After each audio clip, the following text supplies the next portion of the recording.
l'esprit créateur intérieur manifeste la matière créée à l'extérieur. De la même façon que les arbres debout manifestent les arbres dans l'eau. Mais c'est les mêmes arbres. Et donc, je dois conclure que je suis à la fois l'esprit créateur et la matière créée. Et de là, la fusion, l'unification des deux opposés. Ça prend des opposés pour qu'il y ait de la guerre. Mais quand il n'y a plus d'opposés, il n'y a plus de guerre. Quand je prends conscience que je suis et la créatrice et la créature, c'est la fin du conflit, c'est la fin de la maladie, c'est la fin de la souffrance, c'est la fin de la guerre. Et c'est la fin de la guerre à l'intérieur de moi. Et quand nous allons être suffisamment nombreux à arrêter de faire la guerre intérieure, qu'est-ce qui va se manifester à l'extérieur? La paix mondiale. La paix sur cette planète. Mais c'est pas en voulant changer l'extérieur qu'on va y arriver, c'est en changeant l'intérieur.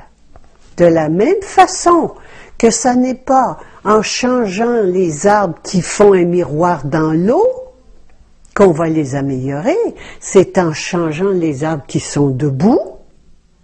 Si ces arbres-là sont malades, occupons-nous-en, et à ce moment-là, les arbres qui se reflètent dans l'eau vont changer d'aspect. Alors, la conscience humaine est encore en train de vouloir changer l'extérieur.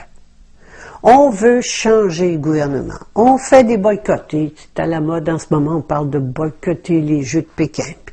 Boycotter. À chaque fois que je fais du boycott, des protestations, des marches, des démonstrations, des méditations, tout ça, c'est que je veux changer l'extérieur. Mais c'est pas ça. C'est à moi de me changer. Et qu'est-ce que je peux faire comme changement? D'arrêter de me prendre pour une pauvre créature d'un créateur extérieur. De réaliser que je suis les deux et que les deux ne font qu'un parce que c'est la même. C'est l'esprit créateur qui se manifeste dans ce corps-là. C'est donc pas mes parents qui m'ont créé. Alors voyez-vous ce que ça amène comme conclusion, c'est énorme.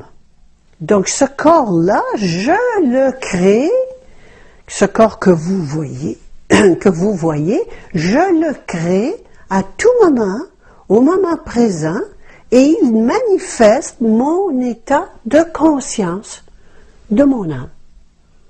Et je suis donc et la créatrice et la créature. Mais qu'est-ce que les parents font là-dedans? Rien. Il n'y a pas de parents. Alors c'est énorme ce que je vous dis là, c'est aussi gros que l'histoire du Père Noël. Alors voyez-vous toute la porte qui s'est ouverte quand j'ai pris conscience de cela. Évidemment, je ne peux plus me comporter comme auparavant. Ça va de soi. À partir du moment où c'est moi qui me crée, mais j'arrête d'avoir peur. Parce que c'est moi qui crée ce qui va m'arriver. Ce qui m'arrive et ce qui va m'arriver. Mais je ne vais pas avoir peur de moi. Alors la peur est finie. Moi, je laisse aller mon âme. Puis je lui dis, c'est toi qui mènes. L'âme étant la manifestation, pas la manifestation, mais étant l'esprit créateur pour chaque individu. D'accord? L'esprit créateur, l'âme, c'est l'esprit créateur. Et donc, je donne carte blanche à mon âme, puis j'arrête de me battre. Puis je dis, ben, ce qui va arriver, c'est parfait, de toute façon, c'est toi qui mènes. De la même façon, revenons maintenant au système médical. Si le médecin disait, et le corps médical entier était au service des ordres des patients, ben ça irait bien. Pourquoi ça va mal? Parce que c'est le patient qui est au service du corps médical et non pas l'inverse. Alors c'est la même chose dans ma vie. Et en ce moment, on est en train de vivre un transfert de pouvoir. C'est énorme ce qu'on vit en ce moment. C'est une bascule, le plus grand bond de conscience qu'on ait jamais fait. On s'en va vers une autre espèce. Et cette nouvelle espèce on fait ce qu'on fait en ce moment, c'est le passage de l'être humain animal, donc de l'animalité à la divinité, la diacité que j'appelle la diacité qui est la divinité intérieure. Alors donc c'est un bond de conscience indescriptible. Mais comment on va faire ça? Ben on va faire ça en laissant aller nos vieilles habitudes animales, nos vieilles façons de faire animales. Et qu'est-ce que c'est mes façons de faire animales? Ben c'est mes façons de faire d'un mouton peureux. Par peur. Tout ce que je fais, c'est par peur. Alors pensez-y 2 secondes. On prend des assurances, on se protège, on a des comptes de banque, on a des cartes de crédit pour pas se faire voler, on barre les portes, on a peur de mourir, on met de l'argent de côté pour ses vieux jours, on a des fonds de retraite, on fait des testaments, tout ça, regardez tout ce qu'on fait, tout ce qu'on fait. Puis on travaille fort, c'est pas drôle. Travailler, souffrir, vieillir et mourir, voilà le programme. Ben c'est laisser aller tout ça. Et quand je prends conscience que c'est moi qui suis créatrice, c'est donc moi qui crée l'enfer sur terre, c'est pas les autres. C'est pas le gouvernement, c'est pas mes parents, c'est pas Bush. C'est moi qui crée l'enfer sur terre. Ben mauvaise nouvelle, c'est que je peux plus blâmer personne. La bonne nouvelle, c'est que si je crée l'enfer sur terre, je peux aussi créer le paradis sur terre, à mon image et à ma ressemblance. Donc, j'ai qu'à changer mon état de conscience, à changer mon comportement, qui est un comportement de mouton peureux, et de réaliser que je ne suis pas un mouton peureux, et d'arrêter de me comporter en mouton peureux. Et qu'arrive-t-il? Et donc, c'est ça que j'ai entrepris. Quand j'ai écrit La Mafia médicale, j'ai réalisé ça. Et j'ai dit, ben, il faut que je change. Il faut que moi, je me change. Et je n'avais pas de modèle. Il n'y a pas de catéchisme pour la diacité, hein, la conscience d'être un être divin.